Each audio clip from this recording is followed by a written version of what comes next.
Well, got one part of the day done. Got up this morning, drove all the way to Kentucky. Militant, competitive in that class, but he didn't have the raw pop that he had at the Meadows. I think this track is a little tiring. We'll talk about that in a minute, but a little tiring for my 2 cents, for Militant. This is 2 weeks in a row where he pulled up and he kind of almost flipped his pallet. We scoped him, there was nothing there. So if he has this big exhausted release, well, I guess the takeaway is he's trying as hard as he can, physically as hard as he can right now. A lot of muscle to put on this colt. I think he's going to be a really nice 3-year-old for us. His attitude's staying pretty good, but I wish I had seen him attack today. I do believe it is just the change of surface. He was so strong at the Meadows. Now, you can easily make an argument and say, well, hold on, 57 is 57. Maybe that's all he can go right now. Maybe you're right. But I'm just a little vexed as to why he would pull up exhausted. So horse said he wasn't exhausted in the Meadows in 57. Just that surface, it's hard for me to understand it. You know, I see the Swedish guys go there and their horses seem to dance over it. There's a lot of breakers too. Anyway, I got all the way to Kentucky on time. I was pretty happy. One of my favorite pizza places is in Kentucky, and I stopped there on the way to the track and got a pizza. It was very good. So Militant raced good, adequate. I think probably 57, 29 apiece again. I would like to see him turn this into better miles in the near future. And we'll see if that takes place. But he is a player. He is competitive in that grouping. So I was happy in that regard. I'll talk about the Kentucky horses and take them in groupings of the racetracks, I guess, rather than jump from place to place. Today I will anyway. So Militant, I wouldn't say I was happy, but I wasn't unhappy with his performance either. I was disappointed with Lonely Lakewood's performance. You want to look at a horse that can't get over that track. Now, he does interfere. He hits his knees, he hits his jacks from time to time, and I think that deep footing, he just kept spinning off. And if you watch, he never did get comfortable in the mile. He was running in bad in the last turn, running in, running out, running in, running out, and really it just felt like he played himself out. And I couldn't understand why, until about the 3/4 pole. He was running in, he was kind of spinning his wheels, and as he went to advance forward, when I pulled the earplugs, I heard him pop, pop, hit that knee a little bit, touch that jack, and it just fizzled out. He just said, I can't do it, and that was that. And that was the feeling I got from Lonely Lakewood himself. That's the feeling I got, was that he was just frustrated and wasn't able to get a hold of the track. A great question. Randy asked me, he said, well, have you ever heard of horses not being able to go over Kentucky? Not really, no. Although I just saw one. For sure. Now you'd say, oh, you got to add grab. This is the track that you take all the shoes off them. Why would I need to add grab? I just don't think he can get a hold of the track, and he fizzles out real easy, spinning his wheels. He just tires himself out really easy. Not a good performance today. And it was not from a lack of trying. I didn't get that sense that he wasn't trying. That's not the sense that I got from sitting behind Lonely Lakewood. It was almost a sense, as I said, of frustration in his part, from his part in the mile. So, as I said to Randy, that is a wrap on Lonely Lakewood being in Kentucky. I don't want to be bouncing him all over the place, but at the same time, the definition of insanity is doing the same thing over and over and again and expecting a different result. I don't really know. What would we do? Go to a set of aluminums up front instead of a 9/16 with grab?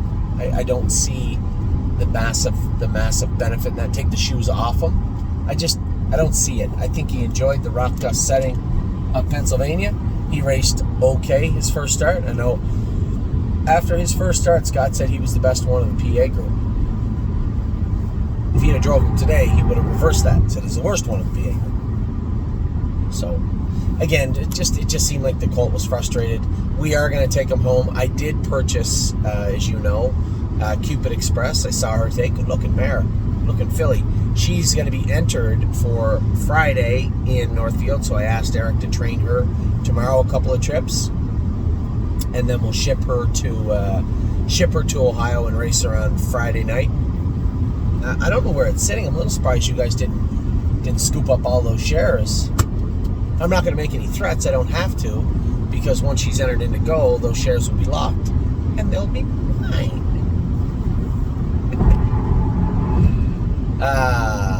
I really don't know why there's any shares left in her. I mean, this is a filly that fits in Elmer's a 2, not more than 3, I think, class with a tag on her. The tag is like 30-some thousand. She can win 5 races in Northfield. That's the type of horse we're trying to buy, right? That's that. A quick injection here. Speaking about horses being bought, we didn't sell Victory Blue Chip today. I'm not even sure anybody bid on him. And it just goes to show the timing of buying and selling horses, right? We were obviously lucky to pick up Think of Galaxies. I was watching the mare sell today on Preferred. I might have bid a couple of times, but nowhere near. I think she went for like 90,000. She raced a little bit above Think of Galaxies, went on the same card. It was one overlapping card in Philadelphia. She was scratched out of the open mares, where Think of Galaxies was second in a class way below that. Now, none of that matters now, but one of our clients has said, geez, tough to buy racehorses. I said, it is. You really, really got to pick your spots. And I bid on the Ohio 3-year-old selling on Gate today. He went for a lot, probably a little more than I think he was worth, but maybe worth that. You know, a better horse than like a gold version, a sire stake version of What a Mission had sold today. Mark of 54, showed some speed, showed some money, had 4 wins. The type of horse that, you know, you race and then send to Yonkers probably. I forget what he went for. $60,000 or $70,000, I think, maybe more. I don't know. I was out at like 52 or something. But the buying and the selling, the timing of it, right? Selling that Ohio horse, being 5th in the sire stake bracket, he's going to make the super final. He's going to be in the $300,000 final. The flip side of that is, okay, good for you. Well, what are you going to get in the $300,000 final? Yeah, and maybe he'll win it all. I have no idea. But when it comes to selling horses, we sold Antilles Hanover for 20 a month ago, and he can't beat Victor Blue Chip. No shot. And Victor Blue Chip I thought would bring 22 today, and instead, that was my bid at 17.6. I a couple of bids. And no calls after saying, hey, and not that I would foster any anyway. I'm not giving the horse away. I know what he's worth. I can finish off his 2-year-old season, you know, turn him out, bring him back. He's going to be a useful horse. I hate when horses don't try hard. Because we all try hard. There's not really a place for you here if you don't. Doesn't get much easier than that. So, we kept Victory Blue Chip today. No big deal. He'll race in the Poconos on Sunday.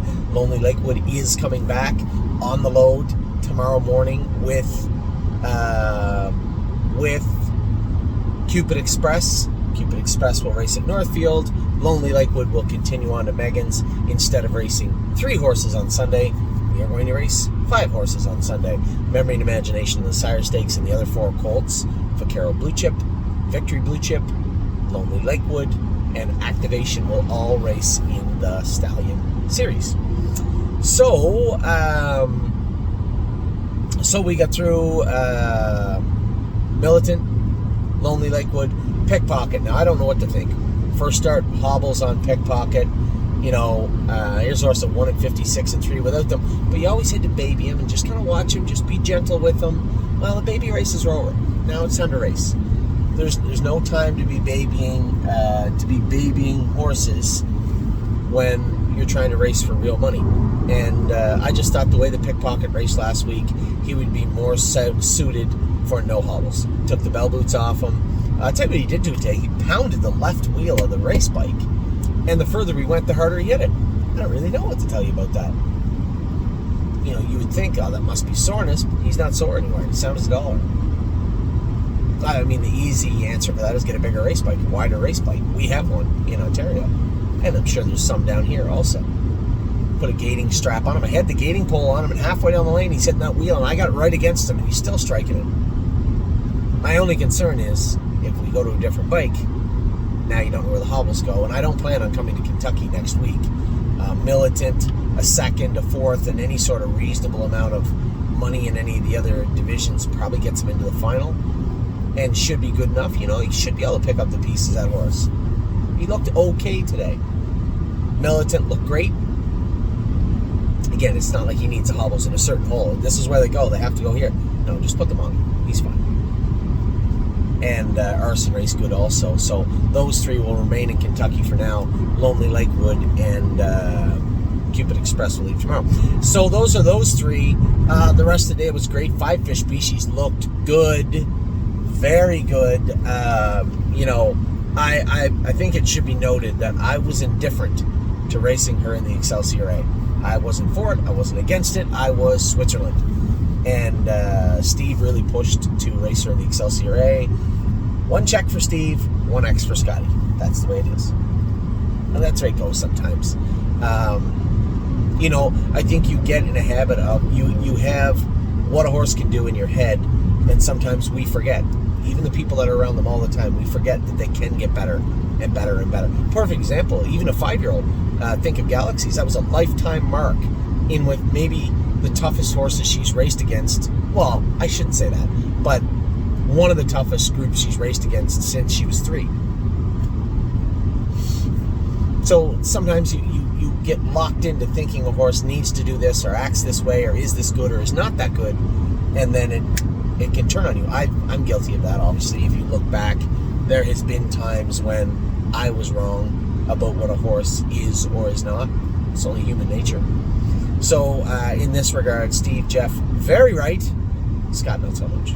So 5 fish species. But you know what? At the end of the day, who cares? It's always open for dialogue. It was a great conversation. And you know what? We all want what's best for the horse and our clients. And 5 fish species looked good. She didn't look good. She jogged today at Monticello. That's what Mark said. No, she jogged. Crushed them. So that's good. It's a good thing. I love that whole family. I love Baumhugger so much. She was just so handy to race. And this, although this filly isn't put together as good as Baumhugger, she's bigger, stronger than Baumhugger was, and who knows? I'm certainly not going to advocate and say, when all the dust settles, she might end up making more money. No, I'm not saying that. But I am saying she's going to be a useful horse and do a lot of good for the stable, and certainly a lot of good for Steve and Jeff. So good job there for her and all of her partners. I thought Cutie Cumber raced good too. I thought she squeezed through. She's going to get up. And then I don't know what kind of angle they have at that track, but I would have bet any one of my 10 toes she was second. I guess I wasn't that sure. I only got 10 toes. I would have bet one of James's toes. But I thought she was second. She literally was beat half a length for the win and looked good coming on at the wire. I still stand by what I said. She will take a mark of 55 and a piece by the end of September. That is my prediction. So Cutie Cumber was good also. The only one so far outside of Lonely Lakewood that raced bad, Winter Bells, did not look that impressive. So I'm going to draw her blood. She shipped all the way down to Dresden. Now I can't speak about Dresden at all today, but I can tell you historically, just about as hot as the Devil's Armpit on Holiday Monday, forever. So unless things have changed, it could have been a lot of factors that went into a poor race from Winter Bells. And I can't help but draw lines between her trajectory and the trajectory I've seen over the last few weeks from Venice Blue Chip also. Is there something going on with the fillies? I don't know. They're both equally flat from what we thought they would be. Now Venice has turned out good, and it's just kind of tailed off a bit, where Winter Bells, we haven't seen that push forward yet. It should be there, I just haven't seen it yet. So Pickpocket raced great and was a winner. Very, very happy with him. Five Fish Species was a winner. Uh-oh, I almost forgot the big girl. The big girl. Curtis, for the love of God Almighty, please put Sunset Acres Girl on the calendar before somebody does me in. Yes, the big girl was racing today. Sunset Acres Girl at a fair. I'm told she raced amazing. Now, I don't understand it. When I look at the Ohio fairs, I can fast forward, rewind, go back and look at something. When I turn on the Facebook page of the Michigan Harness Horse Association, it just shows you the live feed. Nothing more. You can't rewind it. At least I can't on my phone. So I'll maybe it's my phone. Maybe there's something wrong with my phone. I'll try and go back in again when I get stopped later on and watch it. But I couldn't rewind it to her race. I'm told she raced very good. I'm told that there was a large contingency. Thank you, Pothole. A large contingency in the winner's circle. So congratulations, 4 wins in a second. Big year for Sunset Acres Girl. No surprise there. We all thought she was going to have a good year, and it appears she's having a very good year. So good job by Donnie Herman, and very happy for all my partners with Sunset Acres Girl. So Fish is a winner, Pickpocket a winner, Sunset Acres Girl a winner, Militant race so-so, Cutie Cumber race good, only had 2 flatties. 2 flat ones today. Lonely Lakewood just couldn't get a hold of the track, and an undetermined issue with Winter Bells. We'll find something in her blood, I'm sure, when we draw her blood tomorrow. Now we got 3 to go still. We got White Tiger and Oakwood Cowboy, both like 6-1, 8-1 shots at Mohawk, so good luck to them. I'm interested to see how that'll play out. And then I'm trying my hardest to get back to before Wallop. It says the race will go at 10:02, which we know is false. I'm hoping it'll go at 10:32 because my GPS says I'm getting back at 10:14. I can't go any faster. The races literally were delayed for lightning. It rained really hard for about 5 minutes before the races, and then they delayed them for 25. And then Kentucky drug their feet as they generally do. My race was supposed to go at I don't have to say it was supposed to go at 4:16, I think, and it went off at 5:28.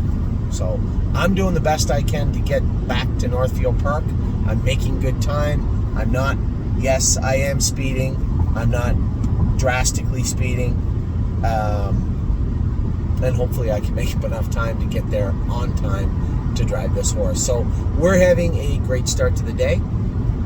Really, really happy with the way the horses have performed today. As the same as every day, if we race a bunch of horses, there are going to be things to fix. There's always a cleanup on aisle 1, always, at some point. So we'll work on Lonely Lakewood, we'll work on Winter Bells. We'll be very happy with the way everybody else raced so far today. And good luck to White Tigers group, the Lonely Lakewoods group. No, oh my God. White Tiger, Wallop, and Oakwood Cowboy. Take care.